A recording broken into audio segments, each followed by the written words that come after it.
Okay, so Kingdom Hearts. Wait, Where did we leave off? We didn't do, no sad face, PJ, about,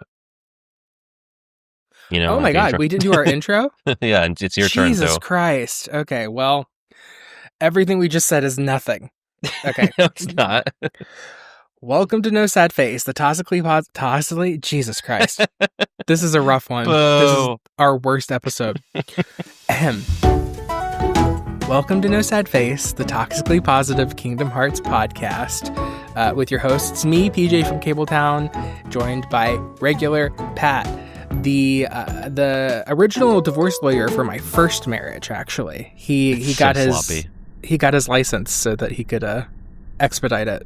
I guess it's really messy. I was not ready for that at all. No, that's good. I like because now there's an extra layer. Like people are trying to piece the timeline together. It's a prequel. Good fucking luck. In a way.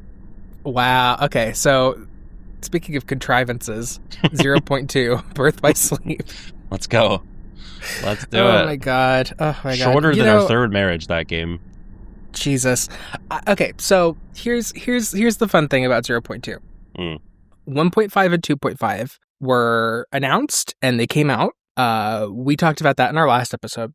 These games are out. They're all on the same console. Are they going to do an HD remix of Dream Drop Distance? And at the time, when the first two came out, Dream Drop was really new. And the developers were kind of like, well, it's on the 3DS. It takes a little bit more effort to do like an HD console version of the game. And it just came out.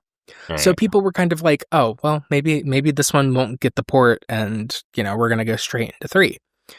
So 1.5 and 2.5 came out and the question kind of lingered like, what happens next? What happens next? And then I want to say it was maybe a year later. One of the developers had a title called Kingdom Hearts 2.9 listed on their projects on LinkedIn. And everyone was like, oh, we got him. We got him. Yeah. Side note, like, on one hand, don't troll people's personal accounts for information. A little creepy. But on the other hand, if you're working on something that's under NDA, don't fucking put it on your LinkedIn. A little stupid. So, I feel like, maybe multiple people were at blame for that one. Yeah. Let's blame all of them. Yeah, let's blame everybody. Have a private LinkedIn, or wait until the game comes out to put it on your LinkedIn, Yeah, probably a good call. Although this was almost 10 years ago, so the lessons learned, right? Yeah, unfortunately, LinkedIn's still a thing after those 10 years. Yeah. Oops. You can find me on LinkedIn, by the way. I'm open to work. LinkedIn, your favorite person is my screen name on LinkedIn as well. Yeah. So I think in the grand scheme of things, people knew at that point. It's like, oh, well, this is happening. And the only thing worse than leaking something on your professional site is taking it down after people find out, because then it's like, oh, well, now we know, yeah. Now we know it's real. So that happened. And TGS that year was coming up quickly. I think it was TGS. I'm going to get raked over the coals if it wasn't TGS. So people were waiting for the Square Enix presentation, and then the 2.8 trailer arrives. And I remember everybody being like, 2.8? It was called 2.9.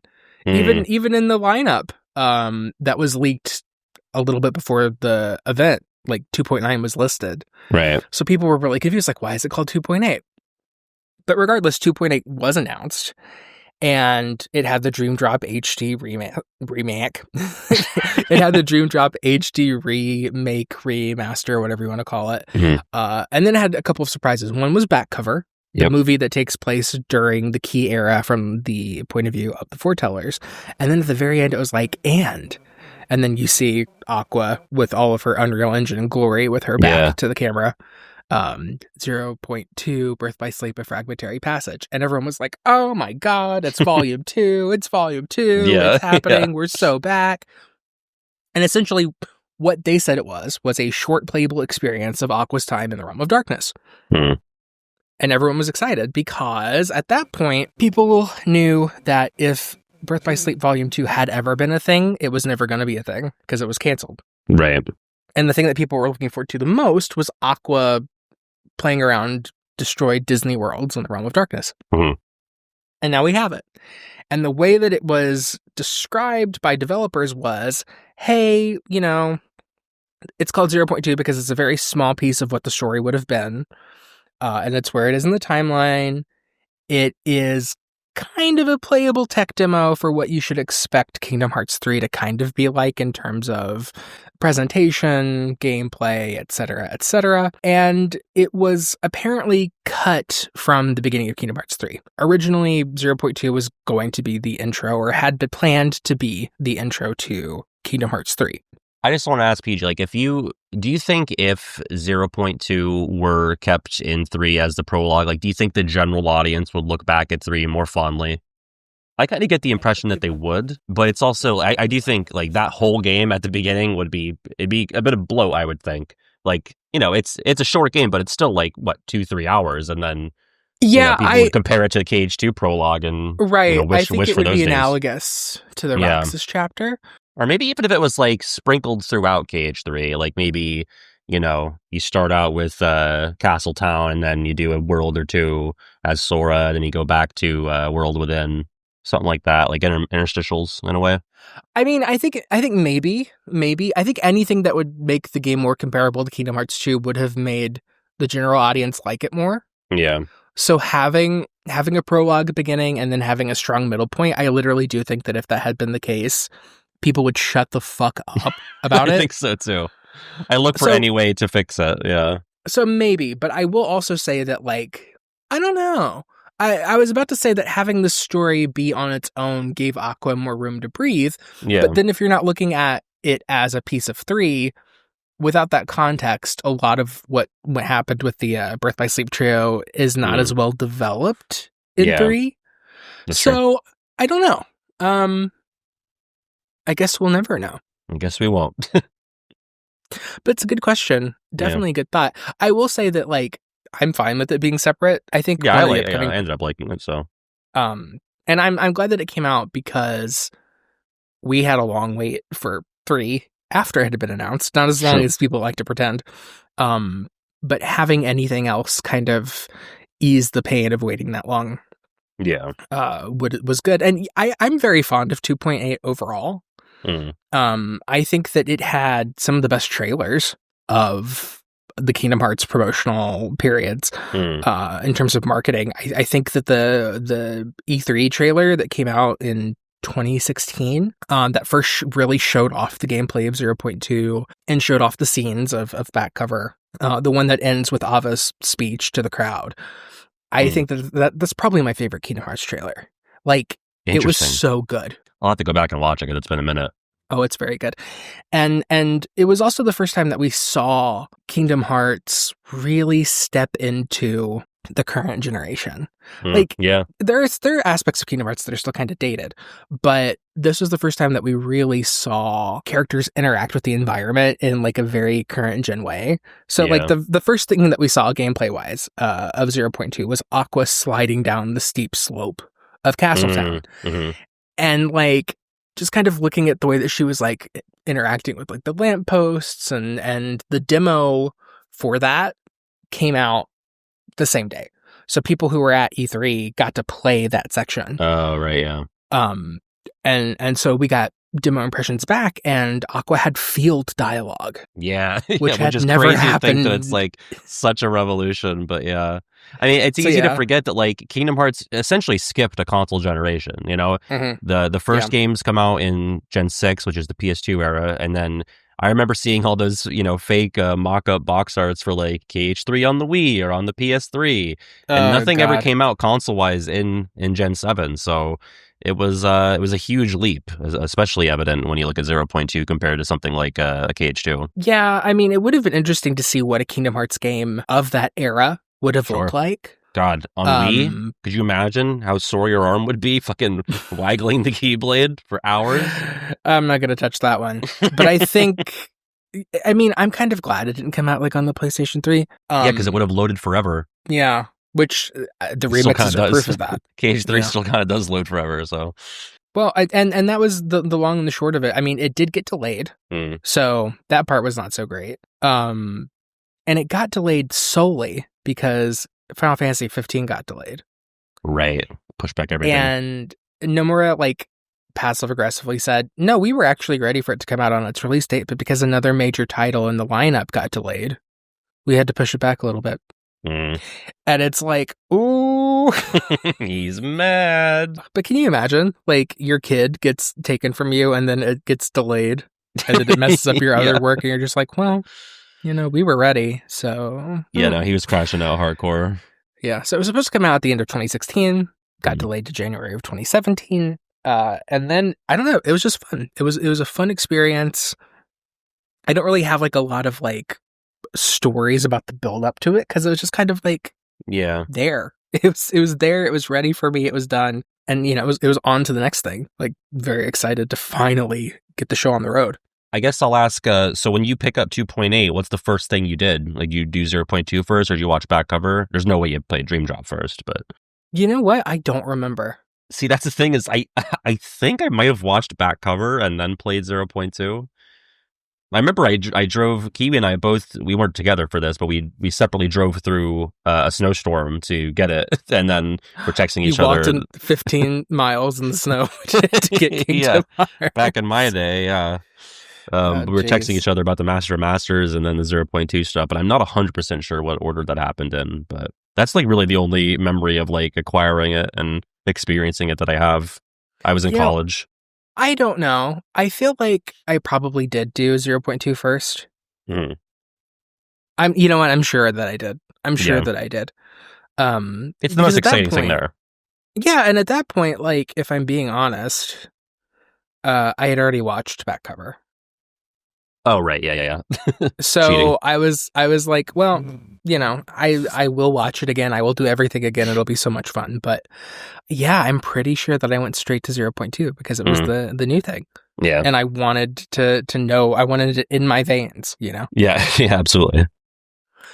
So yeah, that was a lot of fun. That was good. And then it came out and that was it. Like, and then we had another couple years for Kingdom Hearts 3, and I don't really want to get too much into how it tied into 3 before the 3 chapter and what that whole experience was. But it was definitely a surprise for me because I was on the side in the early days of like, oh, well, they're not going to do like a 2.9 or a 2.8 or whatever because there's not enough material. But then, you know, we started seeing in Key, the original Key, they were using really HD models for the cards of characters that are in 3D that didn't exist before.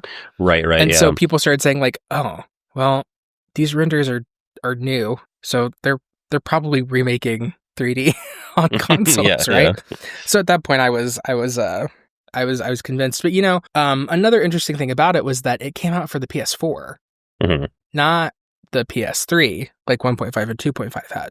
Right. But at that point, we already knew that Kingdom Hearts 3 was going to be on the PS4. Another leap into the next generation. Yeah. Are you ready to talk about the thing that you like? Because I think so. I'm worried that it's the same thing as mine again. I mean, honestly, like, the thing with 0.2, and keep this in, like, I think it might have the highest approval rating of any Kingdom Hearts game.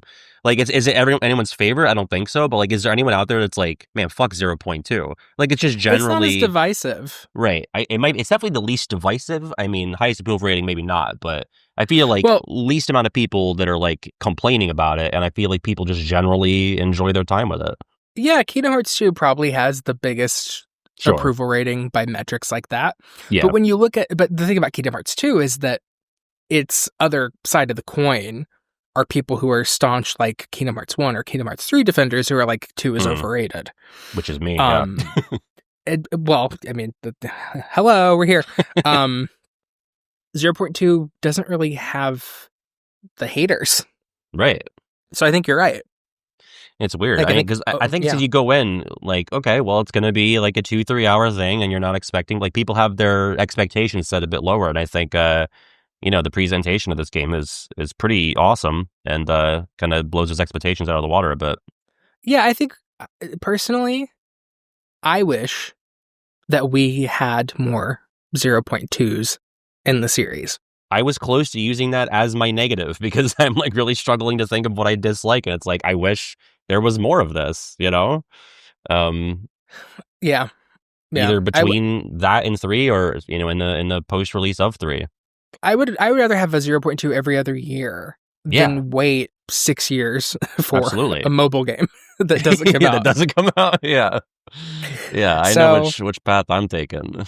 Yeah. I'm also kind of surprised that was not the route that they took after 3, given at the time the Final Fantasy 15 series was kind of doing that with its DLC, but they also canceled that. And again, to not to get into 3 super early here, but if you think about how 3 ends with all these like sort of like vignettes at the back end of Remind, like it really leads you into all these opportunities to explore these side events like TVA again, or even something with Leonisa. A lot of potential. Yeah, it's pretty fertile ground for storytelling perspectives. I mean, ultimately, the end result of that is going to be it's a nothing burger because it all has to get acknowledged and sorted in 4. So nothing could really get resolved by any of those stories. So maybe that's why they didn't go down that path. But I mean, just character development, man. Like, yeah. It's what they need. It's what they all need. I would love character development for TVA, especially. Could you imagine? I think that this game did a lot for Aqua, for sure. I agree. I mean, it's a huge, like, you come out of this game and she's miles ahead of Terra and Ven, and even to an extent, like maybe a Kyrie. Ooh, I'm sorry. I'm sorry. You're right. Certainly, just in terms of like character work, yeah. Well, do you want to go first on the thing you like, or do you want me to go first? I'll go first because I don't even know if I can fill 10 with this, but let's go right now. 0.2, I think, just has amazing atmosphere, and specifically, I just love the way that they approach the Realm of Darkness in this game. And I've like said in the past how, I prefer how KH1 and 0.2 does the Dark World, and like why can't, KH3 have something like that? And like there are plot reasons for it. It's because like there's no active apocalypse happening, so there are no like Disney World remnants scattered about in a place like the End of the World or the Realm of Darkness. But like the only sleepy part of 0.2 in terms of the environments is that last little bit with Mickey in the area with the pillars and the beach that kind of bleeds into Homecoming. But the rest of it is just phenomenal. Like I just wish we had more avenues and outlets to explore this sort of concept, because Kingdom Hearts doesn't do like primarily dark and broody for the extent of its runtime. Like I know people will joke that KH2 is the emo game because of the Roxas and organization of it all, but like really in the grand scheme of things, that's like a very small piece of the KH2 pie. Most of it is cheery Saturday morning cartoon vibes with the Disney worlds. This sort of proved to me, and I think to a lot of people, that while I always push back on like, oh, KH should be mature and we should, get rid of the Disney stuff and it should just be original things. Obviously that's a dog shit take that should not be validated in any way, because it's like, do you know who makes the game? So sick of it. Can you imagine? That's what won the worst take bracket when Kiwi and I were doing that. But I think this did prove like we can skew a bit like, less obviously Disney, less obviously kid-friendly, family-friendly adjacent. We have these like dilapidated environments for 75, 80, 90% of the runtime. And it was fantastic. I mean, Castletown especially, I mean, oh God, it's actually tough because the world within is so cool. Like just from a structural standpoint, I think I prefer Castletown in terms of the raw aesthetics of it. But the world within, like, there's nothing even like that in KH3, really. Just in terms of like how a world is built, the puzzly, platformy elements that are present there. I'm kind of all over the place here because like I'm just kind of talking about how I generally really like this game in terms of how it's built. Yeah. But it's just, it's awesome. I kind of want to go back to the atmosphere part because the thing that I'm going to talk about is how much I love the world design. Okay, yeah. So we're kind of sharing. We're kind of sharing, but I think my points are in a little bit of a different direction. I definitely think that 0.2, it does not have the foreboding atmosphere that 1 did that we both liked so much. Yeah, I Instead, would agree. it is, this is what happens. This is what you're afraid of. Yeah. I usually don't like it when Kingdom Hearts games are open and empty. Like this was a big problem for me with Dream Drop, was that it was this fun, cool carnival that was ultimately empty. Like, your friends are not there. There are hardly any NPCs, which is a Kingdom Hearts thing. But and they kind of hand wave it away in Dream Drop, and it's like, oh, well, it's a dream, so it's only like the relevant, dream parties are here. But it's just that, it's a convenient even excuse. The Disney characters like don't show up to assist and back. Like, there's nothing. There's like no link system. There's no summon system. Yeah, it just feels very lonely, and I don't think it's the point of the game to be lonely. No, whereas but this with is the point. 0.2, it's perfect. Yeah, I agree. And 0.2, like, I would say it's probably the closest thing to a horror game in the Kingdom Hearts series. Yeah. Again, not meant to be, and certainly not supposed to have that vibe, but I do think that there is something really scary and really sad about surviving the end of the world and being alone. Aqua has so many moments where she talks about, like, there's nothing worse than this, knowing that everything you've ever loved is gone. Yeah. And for her, it's true, too. She might not have been a resident of Cinderella's world or whatever, but she the met Land the of people Departure there. is gone. Yeah, Ericus is gone. Her friends are gone, you know. And she has no way of knowing what the situation is back home. And she sees remnants of places that she's gone with other people that she cares about. The Disney characters that she's encountered, they've lost their homes, too. And all she can do is just hope that they're somewhere safe and that they didn't end up destroyed in what happened. And carrying around that kind of guilt, knowing that, like, you could have been there to protect people that you actually knew, and you're not, and you did fail them. Like, it's guilt on top of guilt on top of guilt. And she's haunted by her own inner monologue. Like, literally, her reflection attacks her. And that's such a good integration too of, like, the Dwarf Woodlands world. Like, having this, it's so smart. Like, having this inner monologue set up from the very beginning of the game. And granted, it's not a very long game, but you spend all Castletown. She has those monologues where she's walking down the street talking to herself. These inner doubts, this turmoil is afflicting her. And we get to this world where the central, object of this story is like this magical mirror. And it has this dark twist to it where she looks into it and her inner monologue becomes personified into this actual fucking boss battle. Like, that's so cool. It's something like you really can only pull off with that world and that property. I love it. Ooh, such good stuff. And she even kind of walks away from it going like, oh, I'm losing this. Like, I'm not okay. Yeah. If something doesn't change, like, I'm going to fall to darkness. And you can only be in that situation so long without any support, without any help, without anyone to turn to before that is the case.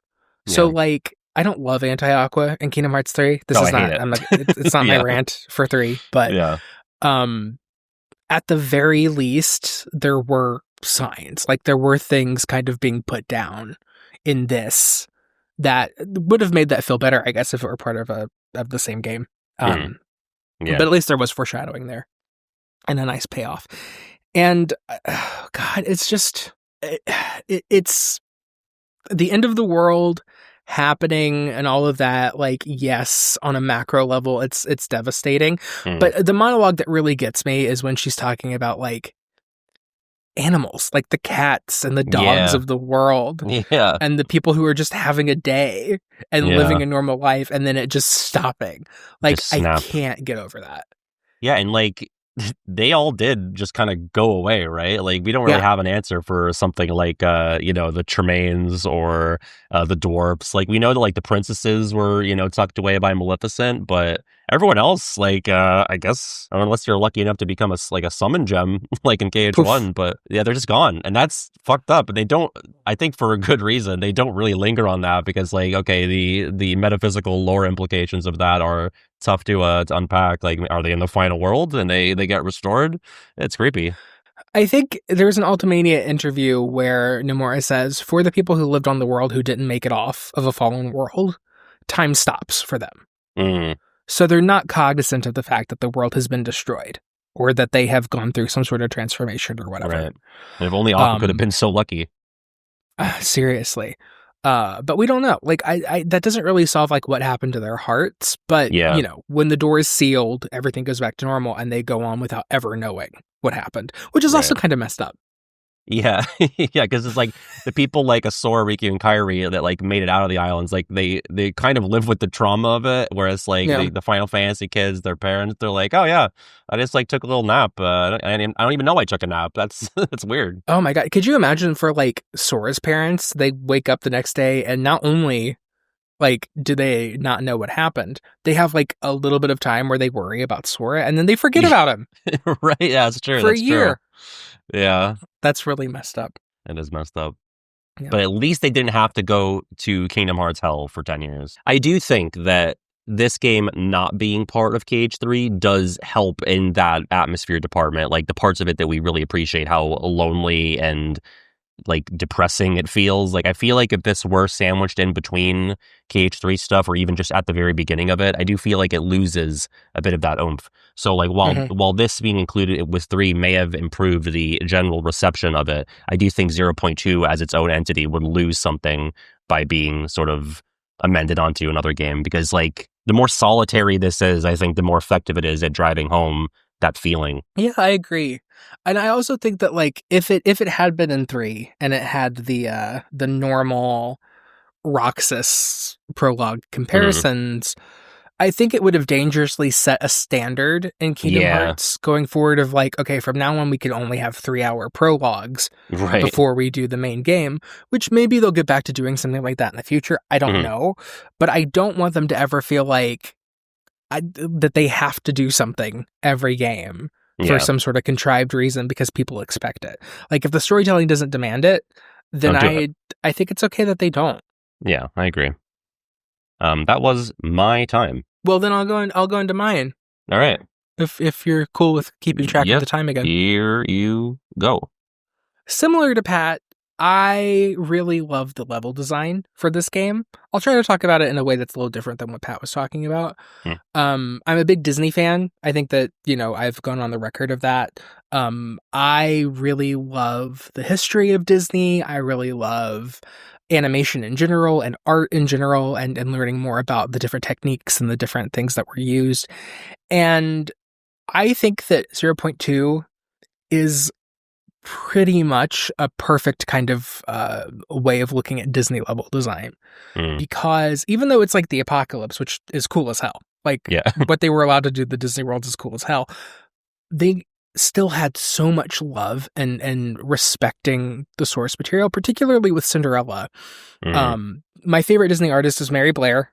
I've talked about that ad nauseum. She did we've already talked about it, but she was a major artist on Cinderella. And I just wow, like what they were able to do to that world. And Birth by Sleep was fun. Like what they did with Castle of Dreams and Birth by Sleep was a lot of fun. But plays it really very straight, like very straightforward. Yeah, and also it's a truncated version of the movie, whatever. Somehow, this took it to a whole new level. Yeah. Being able to explore the worlds in the Unreal Engine capabilities and really get to interact with it in ways that are just so much fun. Making time move forward in time manipulation with the clock is so brilliant, because that is such a central figure of the movie. And making that be a character in a space where you don't have characters. Right, yeah. Was really clever. The design of the castle town, which was totally skipped in Birth by Sleep. Yeah. Nothing outside of the castle and the chateau. There's like a little wood area. That's it. Yeah, I really like it because it's also based off of Cinderella 2. More so than normal Cinderella. I guess you're right, huh? Yeah, I only watched that semi-recently, and there's not that much like business in the town proper in the first movie, if at all. Mm-mm. No, it's mostly silhouette. Yeah. When the coach passes through it, which is fine. But they took the finer details, like the flower pavilion during the flower festival is there in 0.2. It's just broken. The main fountain where Anastasia has her wreath is there. It's the centerpiece of the town, but just kind of broken. I also like that with the worlds literally broken, you see inside them like they're toys or like they're they're not pieces of dirt or whatever. Right, you see the stuffing. And, Cinderella's stuffing is glass and crystal. Right. Like that's so clever. That's it so is cool. So cool. Ugh. And I also love that they used the world exploration of there's a lot of verticality in this, which is not common. Um, the achievements that you have to do in order to unlock wardrobe, which is also hella cool. I could spend another 10 minutes talking about wardrobe. But making that all kind of link in together on top of the trophy system is just so cool. Yeah. Like the moment where you get to the tallest point in Castletown and see the shooting star. Yeah. Oh, that's awesome. That was so good.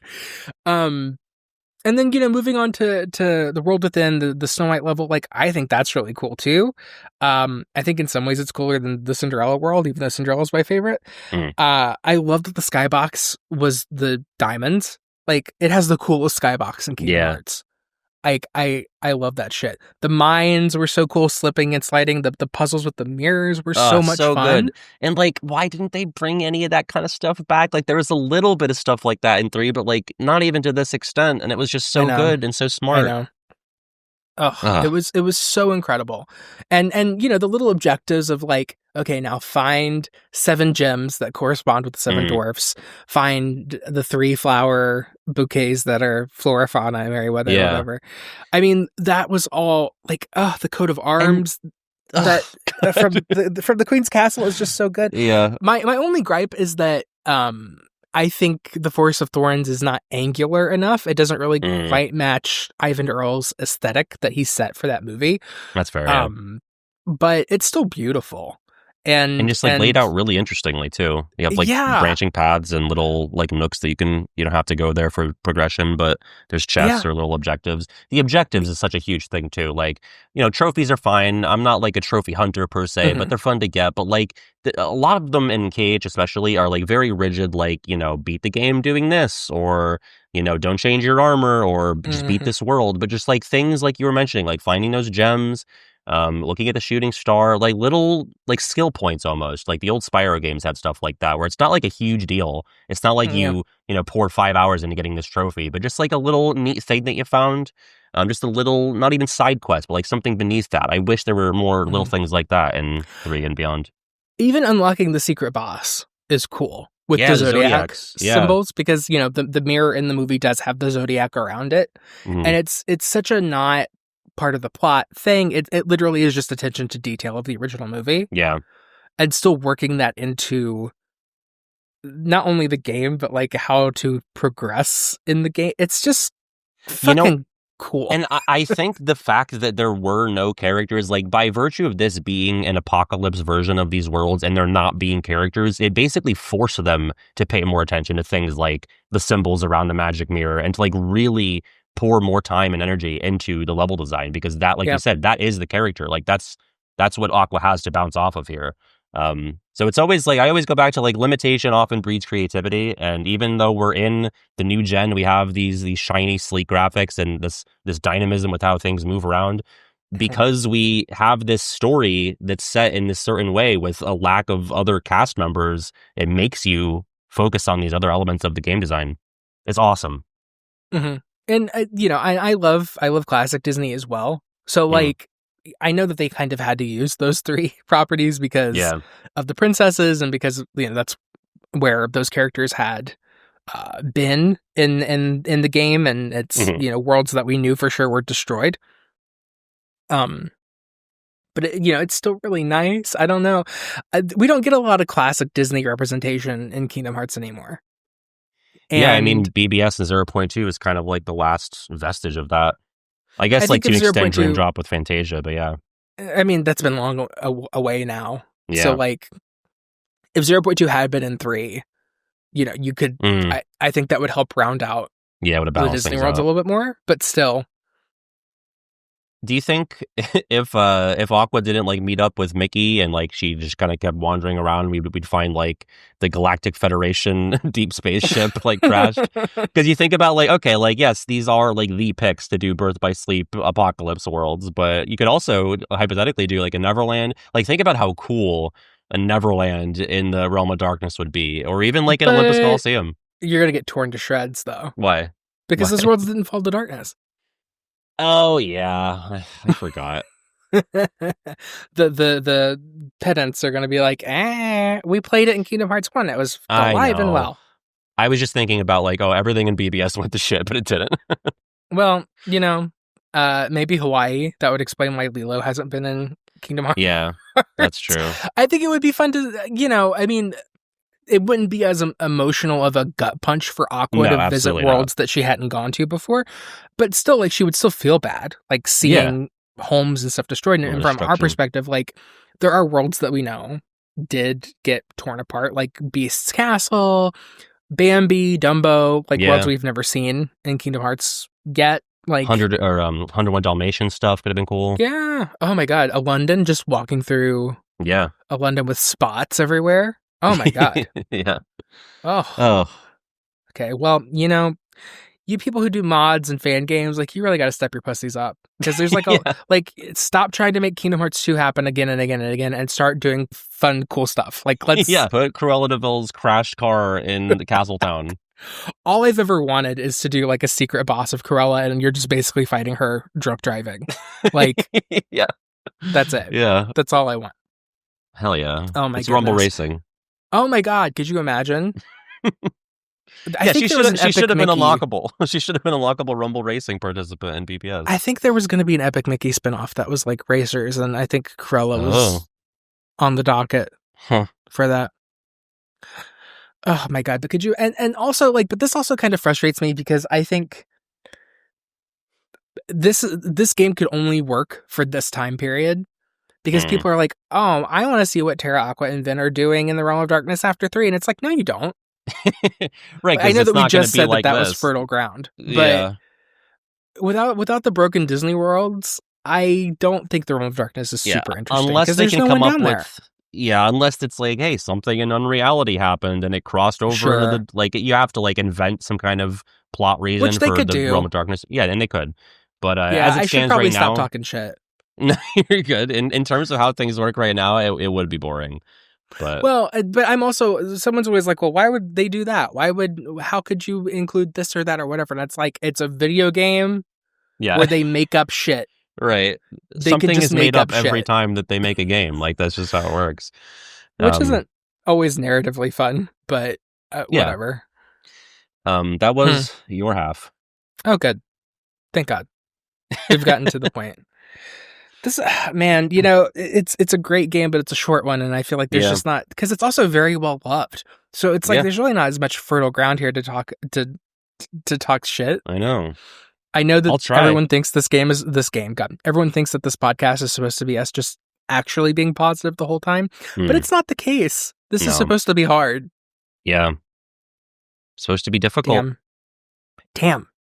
I'll go. I'll try. Oh, please. I would love to see you try to be negative. Okay. Here we go. I love this game. I'm really looking for something to nitpick. David, put Mickey's face up. Put him up. Oh my god! Thank you. Thank you. Put him up in the gummy phone. What a monstrosity! Like, I'm not really mad. I'm just I guess I'm just gonna bully him for a couple more seconds. What a doughy little nightmare. I mean, they fix him for KH3, and to be honest, like, not everybody looks fantastic in this game. If we're really gonna like find something negative, like, the character models are not bad, but you can tell it is, in this sort of limbo in between. Yeah, they're in between the 2 and 3 style. And they're still getting their land legs, surely. But Mickey especially, woof. Oh boy. I mean, at least we get to see his shirt off. That's that's amazing. That's awesome. But that face, the body, fine, great stuff, Mickey. He's not skipping any gym days. But that face, though, that face card is declining. Oh well, that is my time. I was thinking about talking about 0.2 Mickey. I hate him so much. He's so gross. Why would they do that? Like they've made Mickey in 3D before. Quickly. Yeah. Obviously, they did it in Kingdom Hearts, but even just like in non-KH projects, they've had a 3D CGI This is what I was told / what we were able to figure out back in the day. So maybe I'm wrong. But the prevailing thought is that at this point in 3's development, Square Enix was experimenting with outsourcing in a way that they had never done before. And there was a company in particular that they were outsourcing to for assets and models that they did for 3, 0.2, and Final Fantasy VII Remake, because development was just taking forever. And they thought, well, let's outsource to a different company to make these assets while we can. And they got them in, and the assets were like universally hated.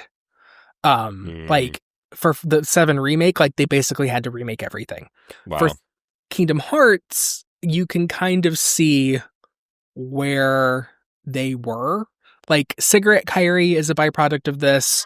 0.2 Mickey, old eyelashless Terra. Like it was rough. It was really rough. It's so gross. And yeah, they were really like, oh no, we can't do this. I think we gotta fix this. We need to set up for anyone that doesn't, like, when you said Cigarette Kyrie, like, we get what that is, but that's what I call the medal of Kyrie in Union Cross. And if you Google Cigarette Kyrie, you will find what we're talking about, because I prefer American McGee's Kyrie, but I think Cigarette Kyrie has overtaken it in I'm sorry. the parlance because of you. Sorry. It'll be on the gummy phone. Don't worry about it. Yeah. Put her up, yeah. Yeah, put it up, David. Fucking nerd. I love David. David's our best friend. I can't wait to meet him. Okay, well, I guess I'll talk about my thing now if you're ready. All right, here you go. I think that what 0.2 did to devalue the emotional impact of blank points is really shitty. Oh, okay. Because you watch blank points and Aqua has no idea about Sora and the Keyblade and what happened. And then you fucking turn around and in 0.2 Mickey's like, well, they both got him now. They both got Keyblades. Everybody's got Keyblades. Yeah. And it's like, wait, what? Why? What purpose did that serve? I never really thought about it. About what happened with Sora and Riku. Like, why would you do that? The biggest gut punch of blank points was you didn't pick Sora and it ended up being okay anyway. Like that was the whole thing. And so for her to also find out from Mickey that like it's kind of already happening and having no reaction to it, like the same boys, like right? What? Okay, so now she fucking know. Like she doesn't need to know at the end of blank points now because of this horse shit. You know why? And that's your time. I think that they needed to end, like they needed to give her a glimmer of hope again at the end of this. You know what I mean? Like Whatever. They can't have it so that this ends all dour. But they did forget about like undermining the emotional resonance. Then they should have had a fucking 4K version of blank points as the ending. Honestly, that's what they should have done. That's what they should have done. Yeah. Because I think you're just giving the news twice and it's worse the second time. It was always going to get kind of fucky when they shoehorned in Mickey. Yeah. When they brought him back for this, like, oh, they met each other in the 10-year gap, whatever. So it's like stuff was going to happen. Right. I think that they still could have done pretty much the same thing, except nobody knew that Sora had the Keyblade instead of Riku. And that their goal was to get to the door to help close it. And then when they got to the door, they saw Riku there and they were like, oh, wait. Uh-oh. Yeah. And because of the whole like time dilution situation, Mickey talking to Riku in the Realm of Darkness is already kind of weird. So maybe he finds out in that moment that that's what's going on, and then it speeds up. I don't know. But I still think it could have been handled better than what happened, and I'll never forgive them for it. Yeah, because that was the thing you brought for the BBS episode. That's your fave, and they did here's kind my of favorite thing, muck around. and this otherwise nearly pitch perfect game. Yeah. It just fucking trips at the end. They soiled it. Which Kingdom Hearts is really good at doing. Yeah. Or tripping in the beginning before the game comes out. Sometimes they trip so hard the game gets canceled. Do you want to talk about letters from our listeners? Absolutely. Okay. We had a couple where they were asking specifically about 0.2. Okay. And this episode looks like it's going to run a little shorter, so I'm happy to pad it out. Time. Okay. Hi, Pat and PJ. Wanted to send a question in for the next episode of No Sad Face. If you get around to answering it, you should probably delay answering until the 0.2 episode. Here we are. Here's a question. Do you think Birth by Sleep Volume 2 would have played... How do you think Birth by Sleep Volume 2 would have played out if it was ever finished? Do you think it was a better decision to condense its contents into 0.2? There are so many different points in the timeline represented in the teaser. I feel it would have been... I have to truncate your letters sometimes, you guys. I'm sorry. I feel it would have been difficult to do all the playable experiences and be a seamless narrative with all the different timelines that were represented. Looking forward to hearing your thoughts. Thank you very much. Silver Vortex, they, them. Thank you for your question, Silver Vortex. It's a good question. It is. It's such a shame because like Missing Link would have been the way to do this, because I feel like there would have been avenues to explore these different perspectives and to fill in these gaps to, bridge the missing links. To do it in a traditional game, like imagine 0.2, but we're going to tackle all of the stuff that's teased at the end of BBS Volume 2 or the trailer for it at the end of BBS Final Mix. Like, how do you approach that? I really don't know. Because you have like Kairi at the old mansion, you got Riku on the clock tower. Like, are they just cutscenes that you sort of unlock? Like, I don't really imagine that you physically play through some of these sequences. Like, it probably remains an Aqua, TVA central sort of story, but then you kind of like get glimpses into these other like forgotten chapters, quote unquote, of the series. I disagree. I think it would have been a series of vignettes. Of small. I think it would have been a package of 0.2s. Okay, I like that. I like that too. Because Terra and Vin are incapacitated. True. And it couldn't have just been Aqua for a whole game. Yeah. I mean, it could have. She definitely. I mean, I would love that. Don't get me wrong. Don't come for my gig. It's fine. But I don't think that they would have done that. Yeah. And ultimately, like, the Neverland section of Kingdom Hearts 1 from Riku's perspective, Realm of Darkness from Mickey's perspective, Days, Castle Oblivion, post Kingdom Hearts 2, Twilight Town, Kairi exploring the mansion, yada, yada, yada. I think those aren't all full games, obviously. And maybe they could have been covered in cutscenes. But I think, I don't think there's anything wrong with just having these little vignettes of characters. Like, they don't even have to be combat centric. You know what I mean? Yeah, like, just like puzzly or exploring, platforming. Exploration, minigame. I would have loved it, yeah. I would have adored that. It would have been weird. It would have been like unlike anything we've really seen, but I'd be down. It kind of looks like maybe Kingdom Hearts 4 is going to have that. I'd love that too. Might be too soon to say. Yeah. But we know for sure that we're playing as Mickey and Scala. Yeah, we got 2 characters on the list. But I would love that. I would love more of that. Like I said, more 0.2 experiences. Not everything has to be a 60-hour game. Yeah. And the characters are in desperate need of development. I also think that, like what you were saying earlier about necessity being the mother of with the Disney worlds, in terms of like the reason why 0.2 is so cool is because of its impossible premise that it made those levels be interesting and unique. I think it would be cool to see more of that. Moving on. 0.2 thoughts and post-season 1 ideas. This is from Cameron. Hi, Cameron. Okay. Oh, Cameron with the job? If you recall correctly, we tore Cameron to shreds in the last episode. Now, some people, i.e. my boyfriend, thought that we were being too hard on Cameron. That was not even half of our power. It was also not even half of what I said. Cut it out. Yeah. Hey, PJ and Pat just finished the episode on Dream Drop. It was another great one. You guys read my story and made my day. Good. The jokes are really funny too. Okay. Cameron's cool with it, everybody. Yeah. Everyone Thanks, chill. Cameron. Great Thank support. you, Cameron. And just be clear, Cameron has some memories before they were 13. Oh, good. They just aren't as vivid. Yeah, in Cameron's words, laugh my ass off. I figure since the next episode is about 0.2, I'll talk about my experiences with it. I was in high school when this game came out. I remember rushing home to play it. I played the entire game in one sitting. Had a really great time with it. Character customization being brought back from Mirage Arena. I hadn't really thought about it that way. Oh, yeah. Yeah, Aqua always gets to change up her look. Yeah, or at least her color palette. Yeah. It was a unique idea that should definitely return in future games. I agree. Yeah, what are we doing? I hope it happens in 4. I kind of think that it will. I think Missing Link probably would have had it, huh? It definitely did. We know that it did. Yeah. I think them having a story about Aqua during Kingdom Hearts 1 was neat. I wasn't a big fan of Aqua canonically. Learning about Sora saving the worlds before blank points. See, Cameron and I are on the same validation. team. Yep. You get it. Also, I think they could have come up with a better reason for Aqua staying in the Realm of Darkness for as long as she did, aside from Yensid being like, it's too dangerous. You know what? Thank you for bringing this up. Yeah. Thank you for bringing this up so that I can complain about it.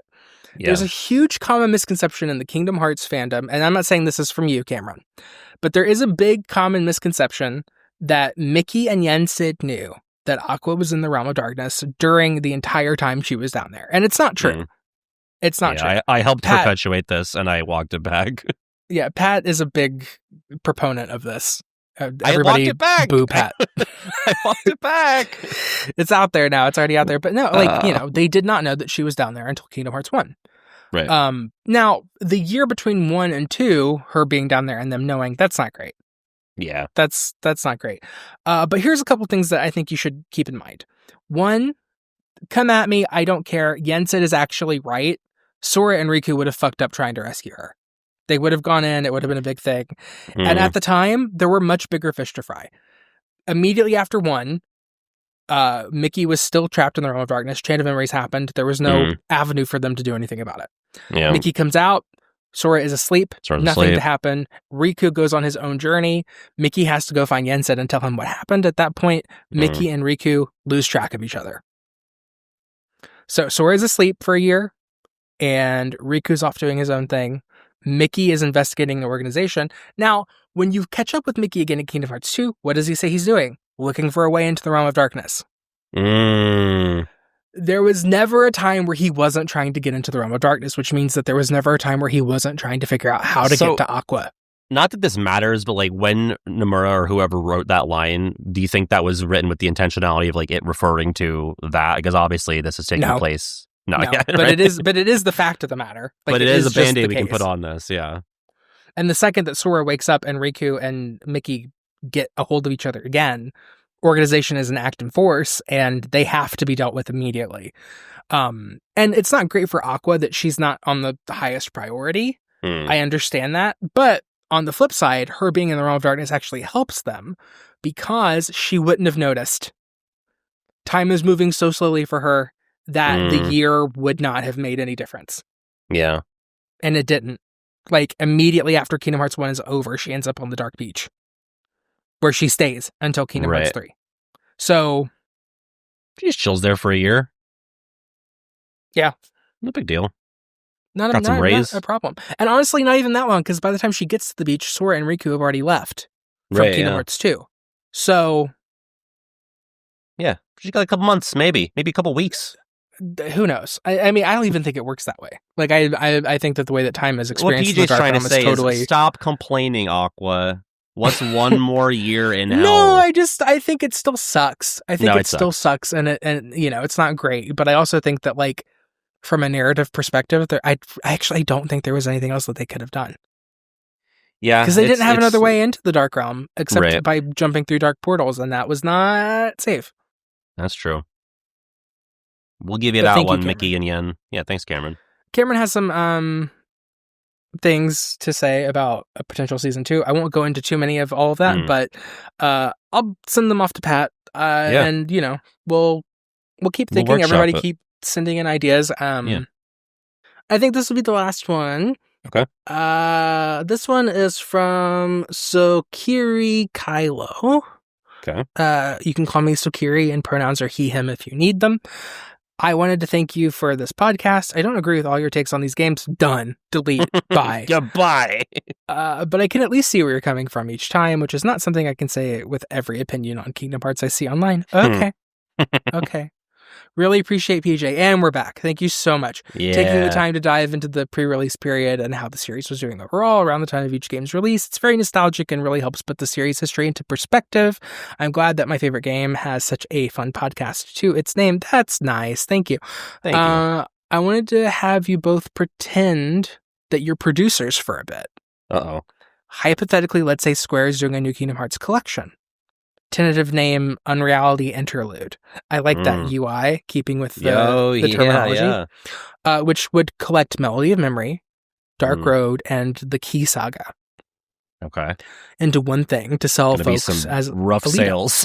Well, because the budget is tight, we can only make a full remake of one of the mobile games. No. So we gotta pick? The other one is getting the cutscene treatment. Yeah. Well, Dark Road's shorter, right? It'd be easier to make that the game. I think the 2 Union Cross is more deserving of a full remake. I agree. This is the Sokiri's message. Because of the elements it introduces, it's also a bigger game. So if you look at it realistically, it'd be better for costs to remake Dark Road and have Union Cross be cutscenes. Yeah. But removing yourselves, fans, and imitating the thought process of Square and Disney, would you push for Union Cross remake or settle remaking Dark Road? I would push for the Union Cross remake. I would too. as like a general fan of the series, I think it's way more important that that's gamified and preserved. It just is more important to the, lifeblood and future of the series. Like, so many plot elements that are introduced here are going to, pay off in a massive way, hopefully soon. And not to say that Dark Road is inconsequential, and we'll get to that, but I think the game kind of already was mostly cutscenes. You know what I mean? Like, yeah, the game had like a weird autoplay element to it, and then there was no exploration. It was just cutscenes. Mm-hmm. Aside from the main characters, all the assets were basically from Union Cross. I think the only thing that wasn't in the broad scheme of like Disney stuff was Tweedledee and Tweedledum. Yeah. So I think Dark Road being the movie wouldn't be too difficult. Because you would have everything at that point that you need to make it, except for the original characters.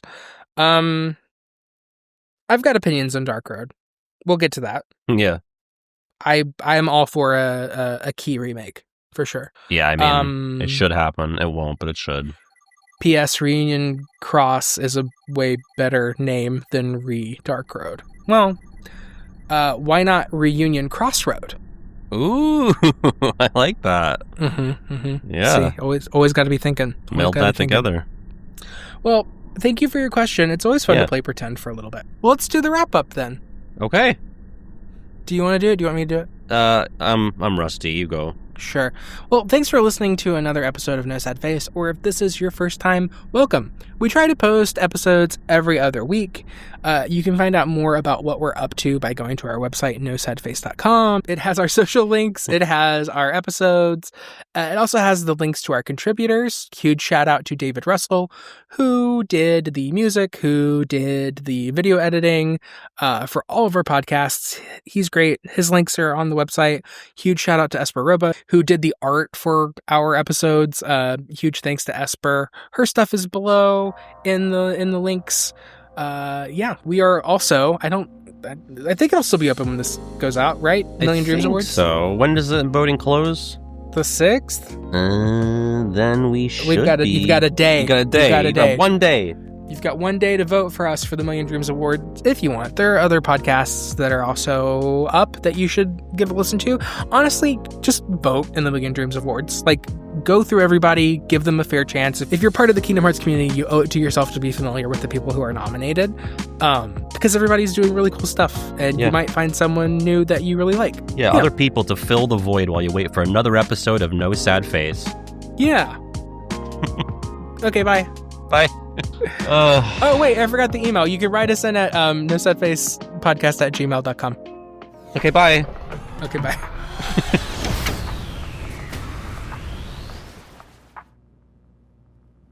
Where the thing about the chicken that you posted in Requiem?